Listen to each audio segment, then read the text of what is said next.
it's like the real thing. Oh, so, for the, Yeah, well, I would probably need I to would rename say my methods anyway, because no, you'd probably want to cut two different interfaces. Maybe, yes, one for stack and one for queue. yeah, and I would just call them iStack and IQ. Okay, yeah, Yeah, yeah, sounds reasonable. yeah. Yeah, But I we didn't, just I forgot about this. What did you say? I say, can we just create instead of interface just two classes, stack and queue? Yes, do we need interfaces here at all? Yes, I didn't understand why we You can, We have two similar, like is empty and peep. This basically two common methods for both of them. So we can probably have one interface with these two methods, and then we have two different push and pop, and what's the name? Q and DQ. So for this, probably we need two separate classes. yeah, that's the main reason for, Mhm. and just interfaces to that questions, Safi. It's just, a more object-oriented, better object-oriented design when you create an interface and then implement it in your class. So that's the reason. yeah. In terms of these common methods, I didn't think about the common names of the method. Yeah, we have these two common, and these probably just should move them to the stack and to the queue. Okay, But they so have just one common, empty, yes? empty and peep. Or is it different? Let me see. Peep? Peep, yeah, peep is the same for both of them. So we can have peep and is empty, and then we can have. I have this peak. peep. I don't know. I just copied it from the Slack. I don't know. It's my interpretation of peep. It's fine, as long as it does what it needs to do. Yeah, it just if it works, then it's fine. Yeah. Okay, at least I got the idea because I was confused about this. Push Okay. pop peep. Okay, great. Thank you. Cool. So question to the group: are you guys familiar with unit testing? Have you created any unit tests? Yeah, we worked with GUnit. Just a little bit. Right, not the automated. Well, I guess not Selenium, right? Just We the just started Selenium right. this week. Yeah. I mean the like JUnit type of unit test. Yeah, we use JUnit. Do you mean assertions, annotations? Yep. Yeah. We're Okay. familiar with it. So, a bonus when you guys create this program, because you basically have a behavior that's, predictable, right? For the driver program that you just demoed. Instead of that, or, in addition to that, could you create a unit test?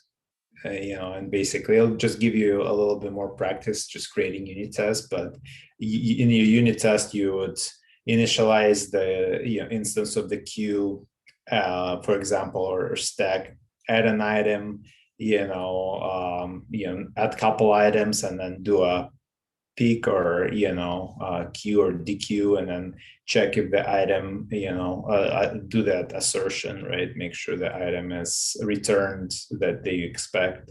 So does it make sense? So just add the unit test, do the unit test coverage for all the code from now on moving forward that we do here. Is that okay?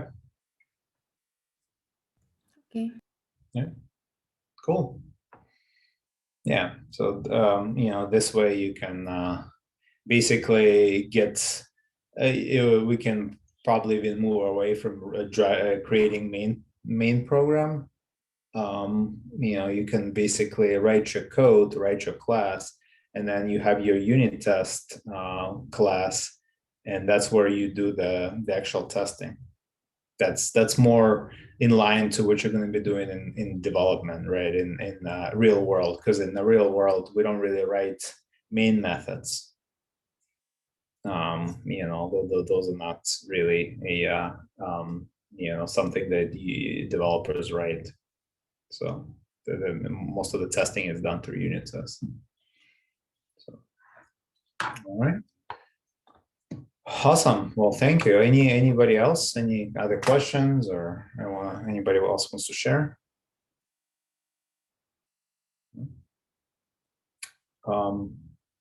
Was it hard to do the exercise? Was it challenging or easy enough? As for me, for stack approach was easier. Stack was easier. Why? Oh yeah. And for Q or Q, Yeah. I don't know how to spell it right. It's a bit challenging. How come? What was challenging about the Q? I couldn't create these Q and DQ methods. Yeah.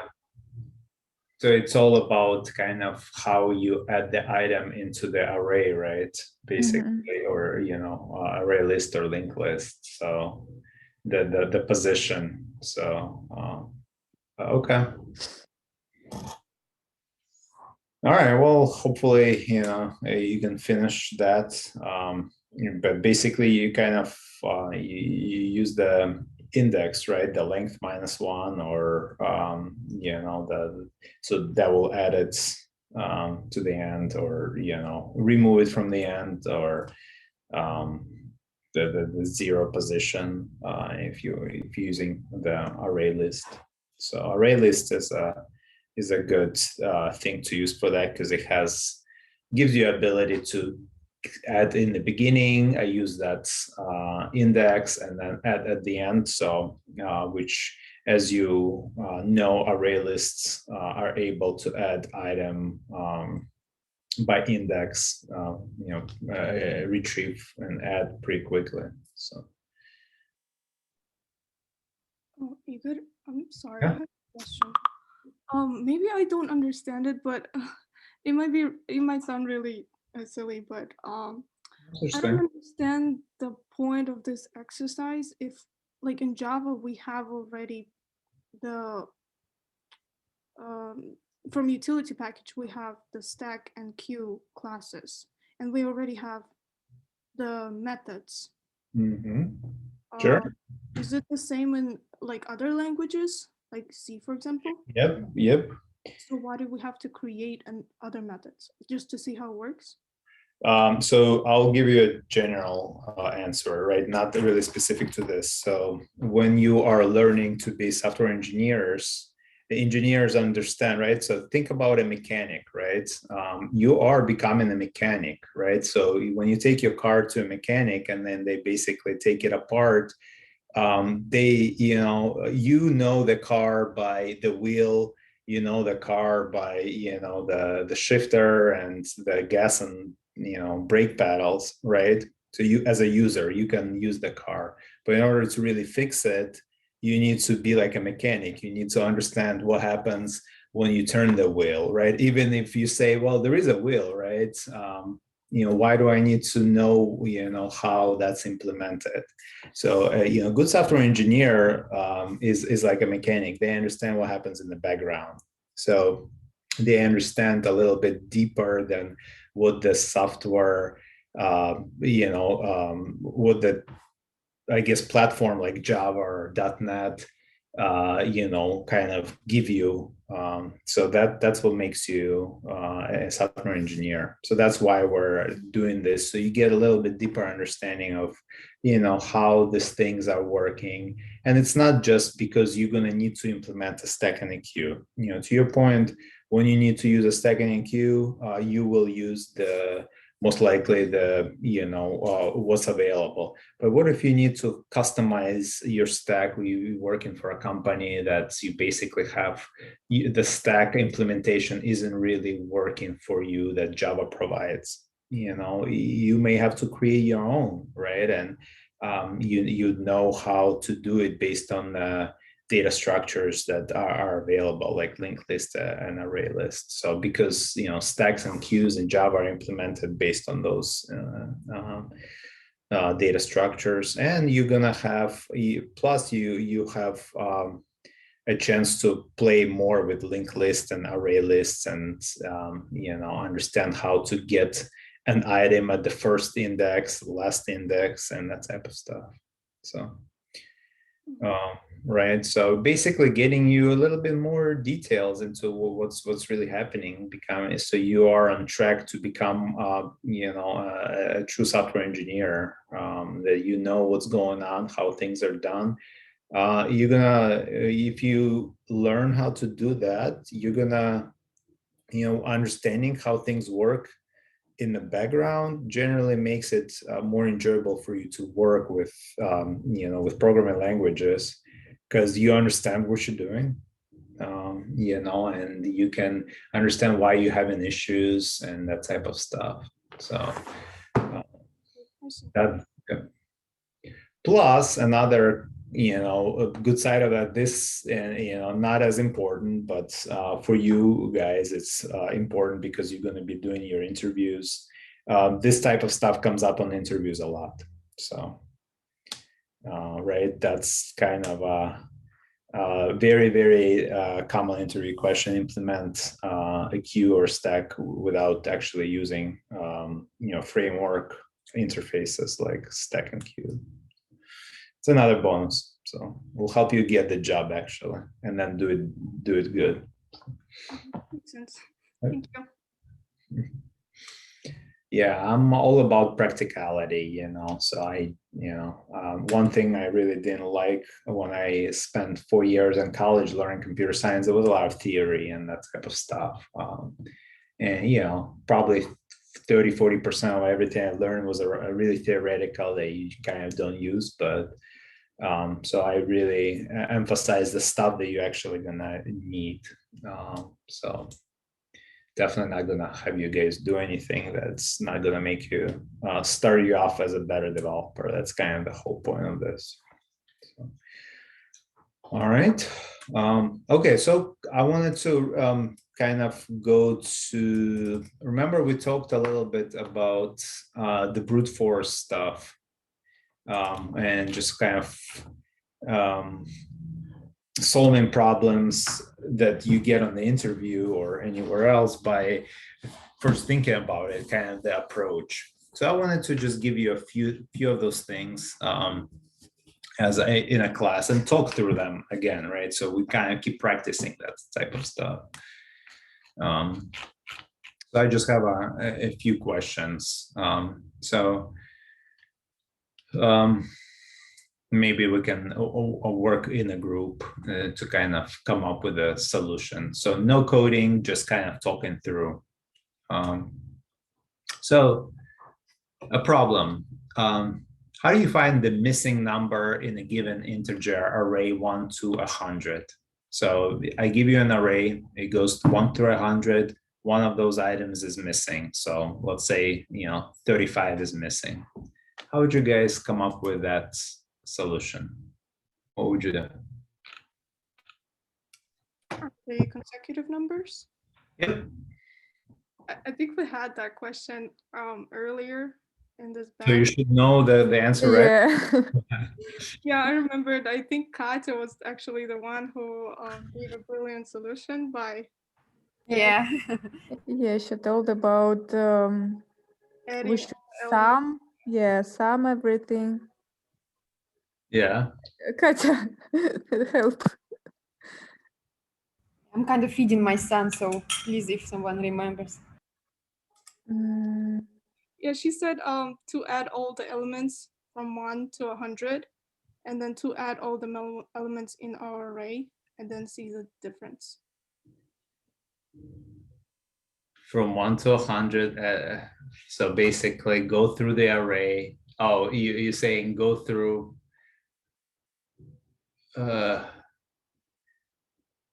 1 through 100. It was something like if the difference between two numbers is more than 1, then we have some missing number. Well, what if it's you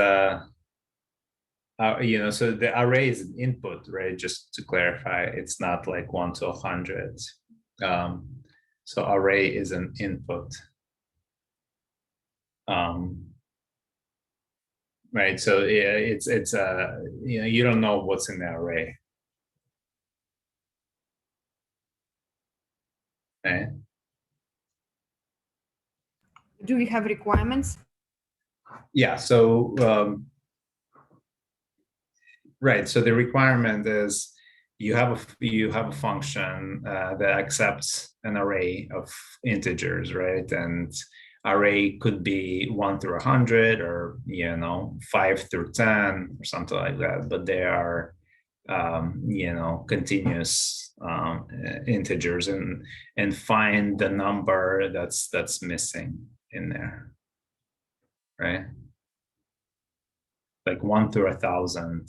So you don't know what you're gonna get. So to me, it seemed like you were going to hard code, like adding the numbers from 1 to 100. No, so we just have to loop through our array and check every number and the difference between two consecutive numbers. And if that difference is more than 1, then we found our gap. Okay. Loop through. Okay. Understood. Gotcha. I just want to clarify that. Yep. Okay. All right. So sounds like you guys did that one. I'm looking at my list. There's a bunch of stuff that using quicksort. We haven't gone through that yet.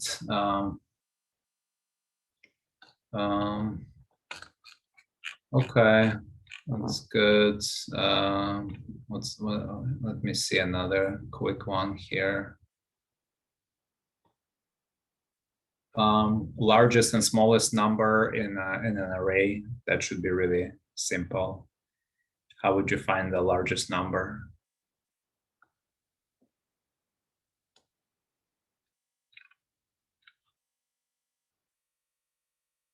Largest number in the array? Yep. Have to create temporary integer which will hold the maximum number, and we'll have to loop through array. Oh. Can we use method like math.max? Or array.sort? Mm-hmm. And then length -1. Yeah, that's another one. So yeah, either one of those will do.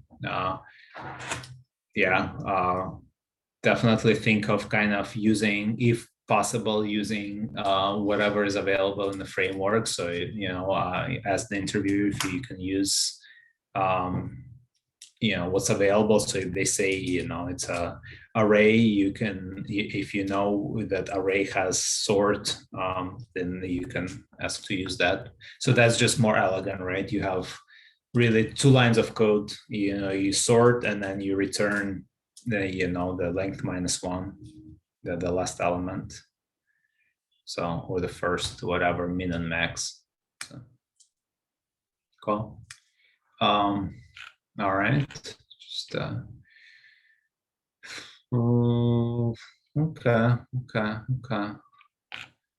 All right, so let's see what else is good.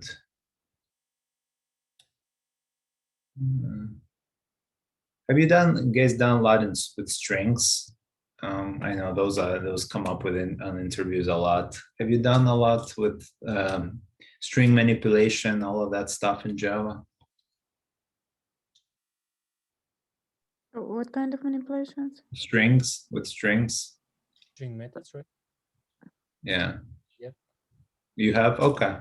You feel like you got it covered pretty well? Strings, like the reversing strings, counting, finding duplicate element characters in a string, that type of stuff. Have you gone through those type of questions? I think so. Okay. All right. Cool. I just wanted to give a few things to kind of do some mental exercises. So plan for today, we have reviewed the homework, done a few exercises. I wanted to talk about hash sets, as I mentioned yesterday, and hash tables, that type of stuff. I believe last time I asked, you guys didn't really go into hash tables yet, right? Or any type of hash data structures like key value pairs. Have you worked with any of the key value pairs type of data structures? Hash maps? Hash maps. So hash map is what is hash map in Java? So I'm not very familiar with hash maps. Is that a key value pair, or is it something? Yes, it's a key and value. Okay. Okay, hash map, yeah, takes a string and string. Okay, so we'll go through that real quick. Just hashes in general. Yeah, we also know about hash sets. Yeah. But we didn't practice a lot. It's just we know that they have no duplicate, cannot hold duplicate elements. Yeah. Yeah, not a lot. With What hash do you- maps, more. It does not maintain the order. Yeah, they don't. Right. What's a good use case for hash maps? Storing values. Right, but where would you use it? Like dictionary or something like this? Yeah. So one thing, so somebody mentioned they don't allow duplicates, right? So Yes. you could use it for finding, you know, let's say a duplicate value in an array, right? So like one thing, you know, trick and interview question. So if you have an array and they say, okay, can you find you know, all the duplicates in that array, right? So how do you usually do that? How would you find all the duplicates in? So let's say you have an array from, you know, 1 to 100 and random numbers. So how would you find the duplicates in that array?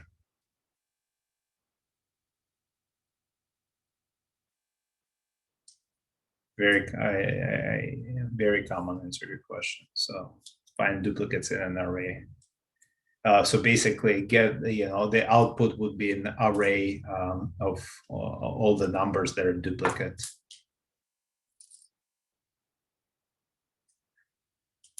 So so one way would be, you know, if you guys haven't gone through this, and you know, we can, that's what we're going to do today in class. But one way would be to use the hash map, right? So basically, you could, as you walking through the array, you can store, you know, throw an item into the hash map as, you know, as you looping through an array, and then next item you check if that hash map already contains, you know, the duplicate, the next item, right? And if it does, then you know you have a duplicate. So this way you can basically, you know, you can go through one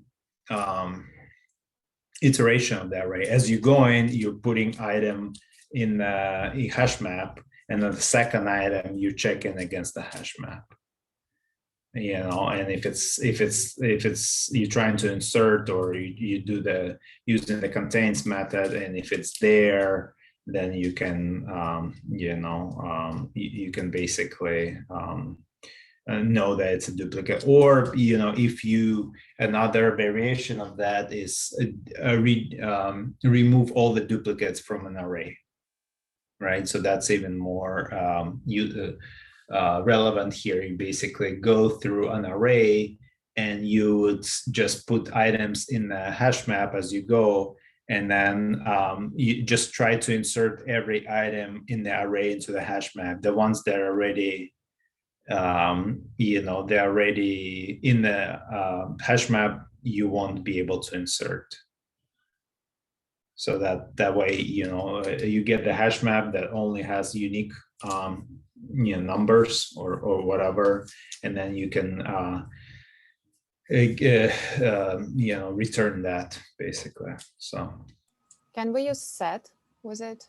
Set doesn't allow duplicates value as well, right? yeah, they're similar, right? So just kind of hash data structures. A set is fine. I'm not very familiar with set in Java, so but yeah, basically it's all kind of the key value pair, and the key has to be unique, right? So that's the biggest idea, which gives you ability to do a bunch of things, because the key is unique.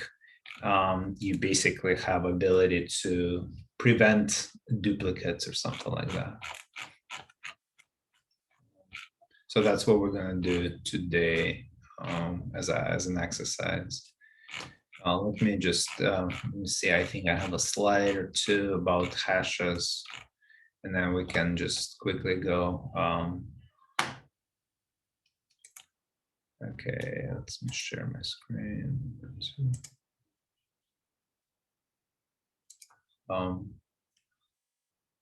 Yeah, so as we said, it's simple key value lookup. It's a hash, but there are variations, hash maps, sets, depending on the framework. But the core point is it's key value type of a lookup. So you basically, in the background, it's an array.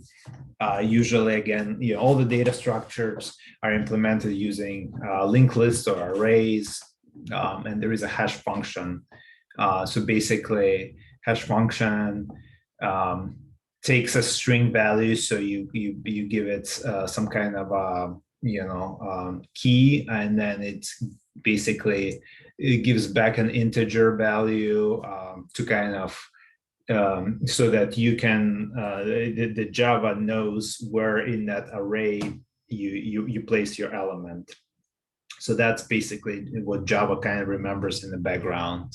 So it's that integer value of kind of where in the array your element is. So, and then you can translate that, it basically hash function translates back and forth between the key and then the value, but just a little glimpse of how that works. Lookups are really fast, right? So you basically can get an element in one time. So by the key, right? So the key, again, that's the whole beauty of that. The key that you create, it basically will be an index of the element in that array. And you don't have to deal with that, right? All you know is you insert an item by some kind of a key, and then that's it. You can look it up by that key as well. And on the background, like I said, Java uses an array and transforms that key into the actual index in the array where your item is. That's why the lookup is so fast. So it doesn't have to go through each element. So arrays is what makes it quick. So flexible keys, right? So any data type, they have to be hashable. So they basically have to be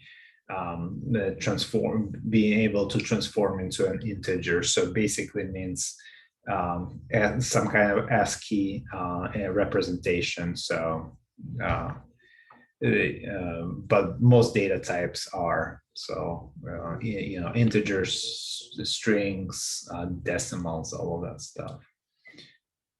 So yeah, this is a very, very, very flexible and cool data structure. You can have a bunch of things where you kind of keep objects like by some kind of a unique element, right, that you want to have.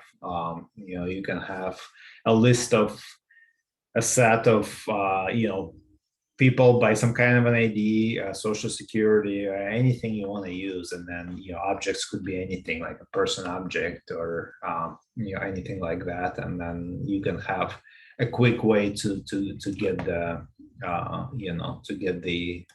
get to the element.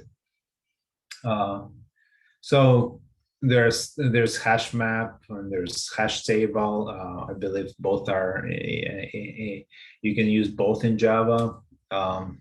So the biggest thing is synchronized versus non-synchronized. So are you guys familiar with threads, or you haven't really gone through that yet? What a thread and being thread safe is? Thread safety, right? Yeah. Not really familiar. Not really. Okay. Well, thread safety is really all about when you have a multiple processes, and multiple processes are accessing your data structure, whether the data structure is able to manage that, or you need to do that management, basically. So that's the biggest thing. So oops, did I lose you guys, or? Oh, we're here. No, okay. I thought that my connection ended. So about just screen went blank for a second. So yeah, I don't want to go in too much into that, because it's probably not something you need to worry about too much at this point. But the chances are you don't need to write thread safe code yet. It's a little bit down the line, but basically, if you have kind of multiple processes in your application accessing writing to a data structure at the same time, then hash table is your friend, because it manages that stuff. Basically, think of it this way: like if you have a database, right? And you're writing, two processes are doing an insert in a database, in a table, right? So database manages thread safety, which means that it's going to, if you're trying to update the same record, right? So you have two updates, right? So let's say a user is making an update to their name, and somehow maybe you have two users, two logins make an update to the same record at the same time. And the database will basically, whichever record comes first, the database will log that record in the table, update it, and then the next record comes and it updates it, allow it update. So it's not going to basically allow both records to update it at the same time. Which is kind of what the thread safety is about. So basically, it creates this locking mechanism. It'll just lock a record. So that's really, without going too much further, that's really the idea about what thread safety, how the thread safety happens. Basically, a data structure or a database or any other thing, they aware of kind of what's writing to them, and then they will lock the record based on kind of the first request that they receive. So just so you know what that is. But so that's really the biggest difference between hash map, hash tables. But they work very similarly, in a sense that you can initialize a hash table, as you guys probably have seen, by creating a type, right? What do I want to store in this hash table? I want to store strings by integer, right? So basically, you're gonna have a key and a value, and the key is going to be some kind of an ID in this case, and the value is going to be like a name. So you just basically add them in. So and hash maps allow one null key and multiple null keys. So hash table, you have to have a key, and there is no null available. But I believe both of them are basically, you cannot have a duplicate key, right? That's the common thing. So the keys have to be unique. That's kind of the whole thing. Uniqueness of the record is by the key. So right? So with different languages, different frameworks, there are variations of kind of, they build on top of this key value data structure. So sets, hash maps, a bunch of other things that are available, and they have kind of different ways to manipulate that hash data structure. It's an abstract data structure, like I said, basically uses arrays in the background. So everything comes down to an array. So in the background, you have your old array, and then Java does all of that, translation of the key into index of the array. So pretty cool stuff, actually. So that's, as you can see, arrays are, kind of really on the, everywhere. So that's why we always start with arrays, because you guys, so you understand how things are working. Okay, any questions on these hashes? That makes sense? Pretty simple stuff, right? No?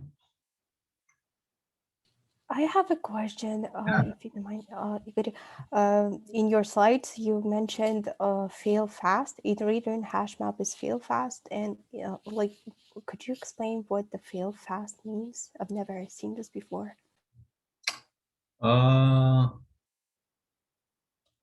We don't see your screen. Oh, I'm sorry. I think I stopped sharing. Yeah.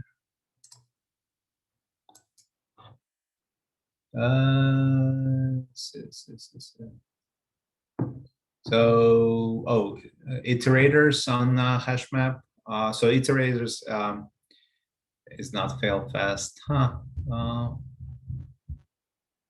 Honestly, I forgot what a fail fast on the iterator is. I'm not sure. Maybe you guys can look it up. I don't remember. So iterator is obviously how you kind of go through, but I don't recall what fail fast is on that. Not sure. Maybe it has to do with with accessing the next element or something like that. But not sure. This is a comparison I grabbed from some documentation on Java. So I'm not sure. I never kind of looked at the fail fast. So good question. So.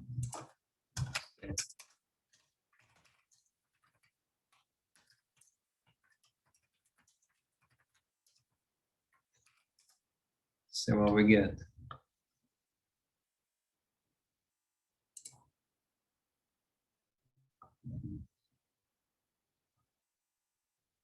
Throw any subshift collection structure modified. Okay. So I don't remember. All right. So basically,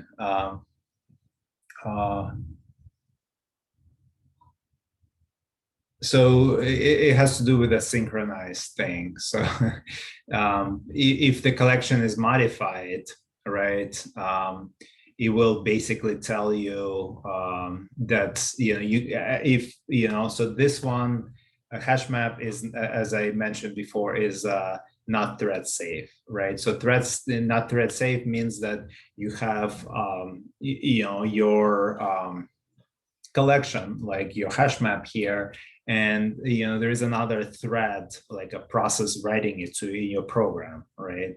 And if you are using it, like you're reading through it and something else wrote into it, basically your hash map will basically will tell you that you cannot continue iterating because as you were iterating, something else wrote into it, right? So which makes sense, right? You want to know that, right? If you expected some set of values in your collection, in your hash map, and as you're reading those and doing some manipulation, then if something is changing it, you want to know that, right? Because then it will make your, imagine you've gone through your hash map and you're looking for like duplicates, or you're looking for some other things.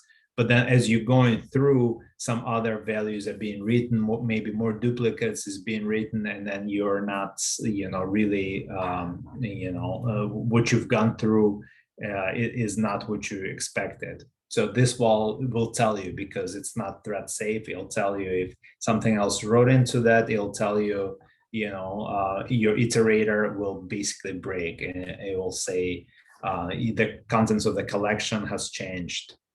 In hash table, this is not a problem, because hash table will lock your data structure as you're iterating. It's not going to let anybody else write into it, right? It's going to log that. If you're using it, if one thread is using it, it's not going to let other threads write to it. So there is no, this is not a problem, right? So basically, it's not fail fast because you don't need to have that functionality. So has to do with thread safety again. Does it make sense, Jay? Yeah, thank you so much. Mm-hmm. Yeah. What's the purpose of using thread safe, and how it's used in real life? Oh, well, threads are, so you guys understand the concept of threads? Do you know what that means? Like what threads are? I know that it's changeable, so another users can go through your hash table and can change the value of some data, something like that. Yeah, either that, well, not the other user. It's like you have application, right? So you have application running on a server. So what you can do, you have multiple types of kind of processes happening. So you have like the UI user process, basically your users on the site, right? So they're every time they basically have an action, something is sent to your server, and you basically can, those are threads, right? So your server will process those threads, and then your application obviously has has to deal with them. So that's, like you mentioned, I think that's those are different threads, and they could be writing to different data structures, databases. Or you can create your own threads, right? So you basically, if you are dealing with, you can create an application in Java or any other language. You basically, if you want to speed up things, for example, we can, which we're going to be going over in probably next week, is things like binary search. So in binary search, that's where threads are really popular, because what you can do, let's say you have a lot of data and you need to search for something. So what you do is usually, you split the data into two, like binary. And then when you split it into two, you basically, do some manipulations, but you have two things you need to search, right? So basically, and so on. So you can actually create two threads in your Java. There is a thread library in Java. I don't know what it's called, but any language has it. So you can create, another thread in your Java application and do two things at the same time in Java, right? So it's not like you going through your instructions. It's usually one thread, but you can spin up another thread and give it another body of work.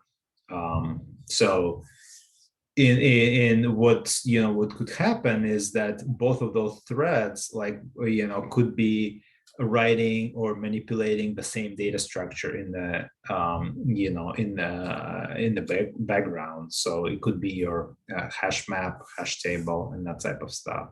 So when you have multiple threads like that, when you're creating multiple threads, it's important to understand that thread safety. That's where you're gonna use that thread safety, because both of your threads or multiple threads could be done with some work, and they could be writing to a data structure. And then if your data structure doesn't manage thread safety like hash table does, what's going to happen is you're going to have very unexpected results. One data structure writes, another changes it, and one process writes, another changes it, and that type of stuff. So you're going to have really nasty issues that it's really hard to debug. So multiple processes are changing the memory basically. So you can't tell what's going on. So you need to be able to have that thread safety. And most of the data structures out there, they offer thread safety by default. So they will manage that process for you. So basically, whoever writes first is wins, right? That type of stuff. But some don't, like hash maps. So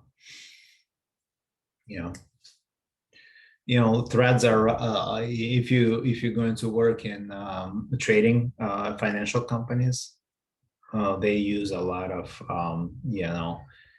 applications. They use threads, and that's why in trading companies they pay developers a lot of money because it's pretty complicated to work with threads, on all of that stuff. Usually they use C++, Java, and C#, those type of applications that support the thread management, thread libraries. But it's not straightforward. You have to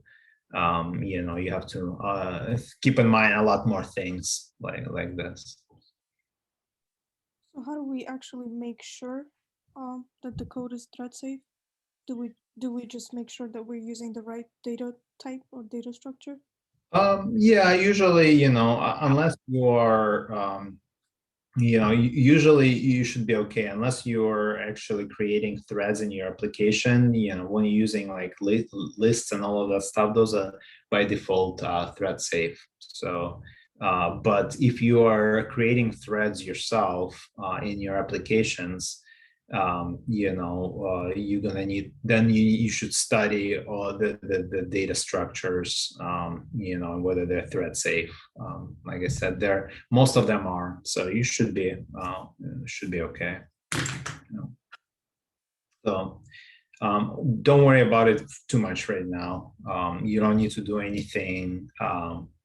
By default, usually 99% of the time, Java will handle thread safety for you for most of the scenarios. Like I said, if you are writing threads, new threads in your applications yourself, then you're going to need to know more about it. But unless you work in kind of as a, in one of those companies where you have like, maybe financial transactions that are happening really quickly, trading applications, they use a lot of threads, and threads are used for performance, right? That's the biggest reason to using threads, is you are able to increase performance in your application.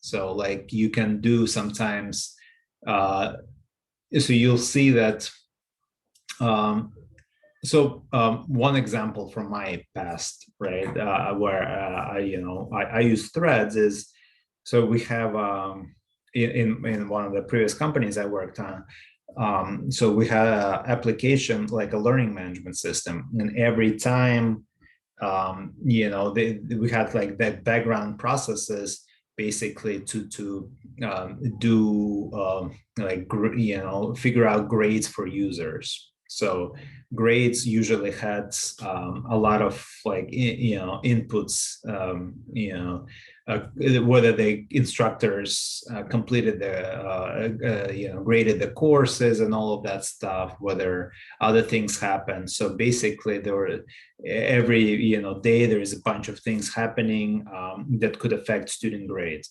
So basically we had, let's say, 1 million students that we had to grade. So as you write a program like that, if you want it to be fast, basically what you can do is either you go through 1 million users and you basically do some kind of a giant loop, right? And you go get the users out of the database, and you basically say, okay, for each one of those 1 million users, you go figure out what happened to their, what type of activities happen, for them today, right? Like whether instructors graded their stuff, whether something else happened. There are like 20, 30 different things that we have to, basically evaluate to calculate each student's grade, or something like that. It's not really, it wasn't really a grade. It's kind of the, progress. So it's more of a progress thing. So you can do that one by one, right? Which takes time because each one of those calculation would have like 5 different calls to the database to get additional data and all of that stuff. So a very, very lengthy process if you don't use multi-threading. Or you could say, okay, I'm gonna, there are a million, let's say, users. I'm gonna, and there is no dependency, right? That's kind of where the threads come in. Because you could say, I can have 10 different processes, and one of them is going to do, first 100,000, one of them is going to do second 100,000, and so on, right? So now, because there is no dependencies, right? You can calculate progress for user, 500 and user 1 at the same time. They don't depend on each other in that situation, right? Does it make sense? Because the users, they don't have any connections. So basically you create 10 threads in your application, and you basically give them each thread, you give them a number of records to process, and each one does the same thing, right? You create a function, each thread executes that function, and within that function you basically have the same thing, right? You calculate, you get all the activities, and you calculate their progress for that subset of the users, and all of those things, you kick out those threads at the same time. All right, so it basically, you can take, instead of going one after another, right? User 2 is waiting until you calculate results from user 1, user 3, and so on. Very, very inefficient, right? Because there is no reason why user 5,000 needs to wait for all of the users before that. You can get straight to that, so you can basically break it up into more threads. But the trick is you can't really create infinite number of threads either. It's all depends on how powerful your systems are. So you can't create a million threads. So we basically were able to reduce performance by a lot. But then you basically, once you do that calculation, the data structure to hold all of them is the same. So you'd use some type of a hash table, or we used other data structure as as the calculations happening, you're done with the user. That thread will write the user back into the database or some kind of data structure in the application memory. At the same time, thread number 5 could be writing other users, right? So you want that data structure to be, to be able to handle that. So you don't overwrite stuff, right? So, but yeah, performance is really the biggest reason you use these threads. Does that make sense? It's probably a little bit more than I wanted to cover. But hopefully I'm not confusing you guys. Does it made a little sense?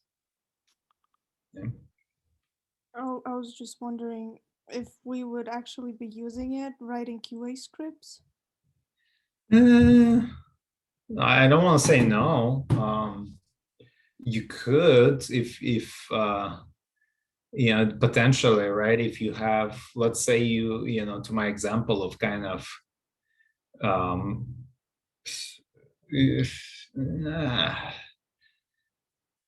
unlikely, but I don't want to say no. It depends on if you work in a place that in a company that processes a lot of data, and your QA script needs to verify that same type of processing. Yeah, you could be potentially doing some multi-threaded stuff, because you basically you want your QA process to run fast.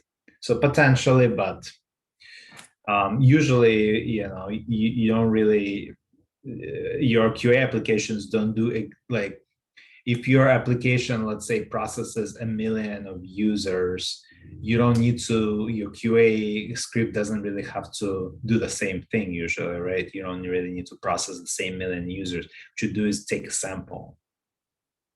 So maybe you do like check, 1,000 or something like that. Okay. That's, yeah, but that's why but I don't want to say no. I haven't been to a company where automated test had to do multi-threading, but I haven't been in every company, obviously. One thing is when you do the work with kind of Selenium and other things, I think there's probably going to be some needs when it creates users and that type of stuff for load testing. I think that's where Selenium, I think, does it by default, obviously creating threads to create new user accounts and that type of stuff, but I don't think you need to deal with that. Any other questions?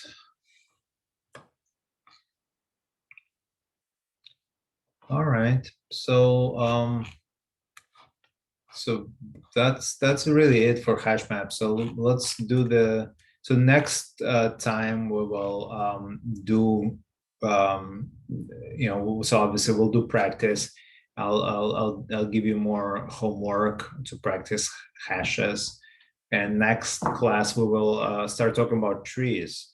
So also, a data structure is using arrays and linked lists, but really powerful and used very much in a lot of social networking type of sites. So you need to understand what trees are. Also very, very a little bit harder than the other ones, like linear data structures. Trees are non-linear, so you're gonna get some of the at least understanding of the trees.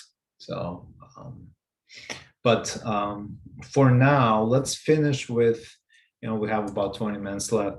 So how about that a problem, right? So let me share my screen and let me write it up, and then we can. So we'll work with deduping the. So let's come up with so use any hash functionality that gives you ability to check for duplicates. So so given an array, write a function that will dedupe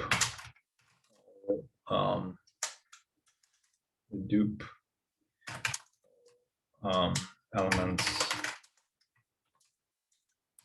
in the array, right?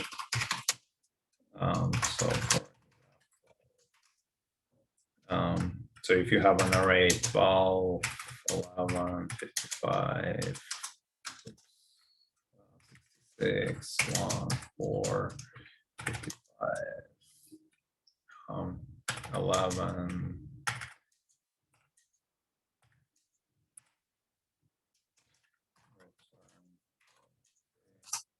Obviously, the same thing. So return will be without the dupes. So.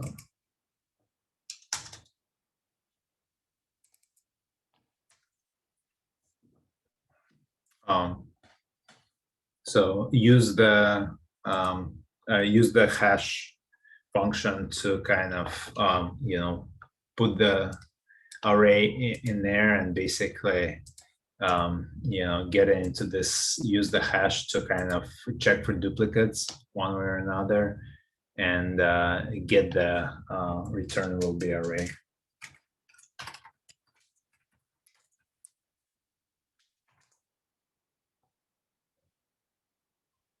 Does that make sense? I'll put this in Teams in chat.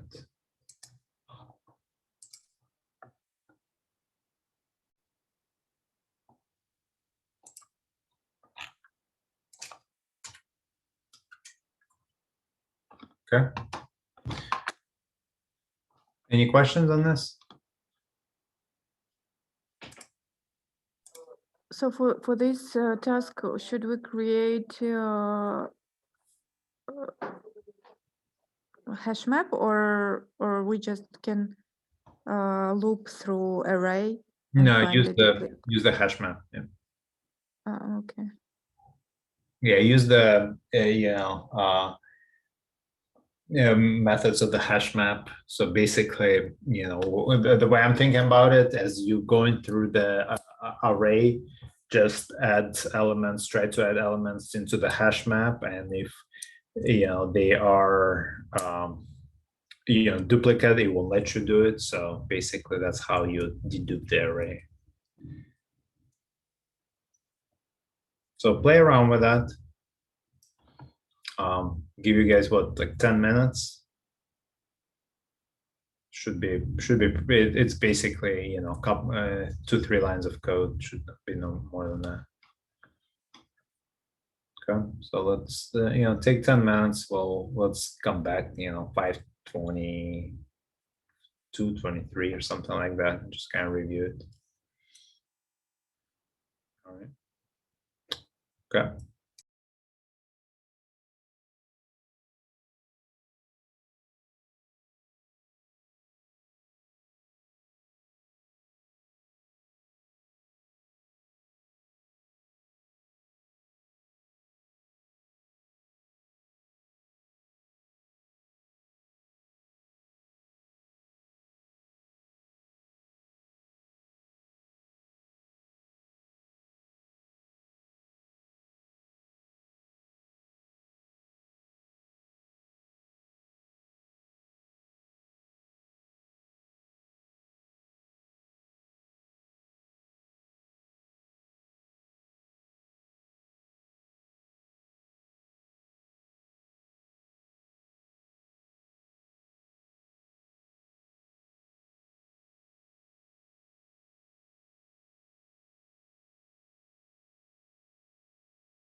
All right, how's it going? Any progress or anybody stuck on anything? Do you want it to be ordered or unordered? Doesn't matter. Can I use a linked hash set for that? Ooh, a link hash set? I have no idea what that even means, but sure. It sounds fancy.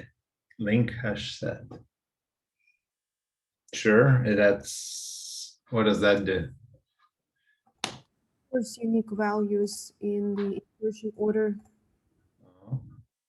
Okay, sure. Sounds like Java has tons of variations of the hashes.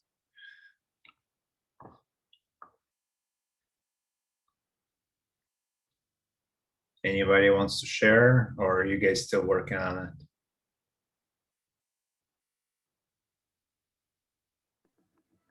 My linked hash set works. I can show you. Sure.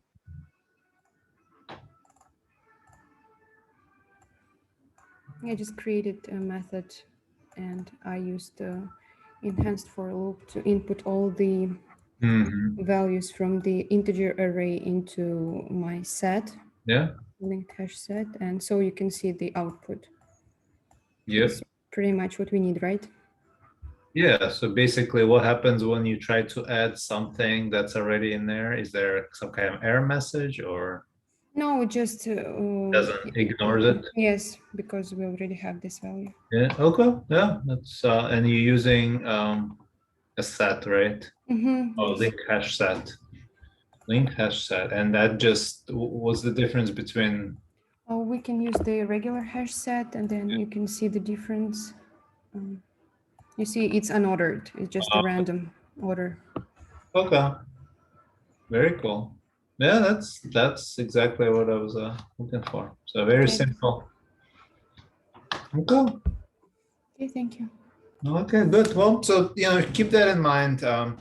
We'll try to do some more complex things with caches next week. I have other exercises where you can use it, but just keep that in mind as you're interviewing and all that stuff. When you need to do duplicates, remove duplicates or anything like that, keep in mind, because it's much easier to use that, much more elegant, right?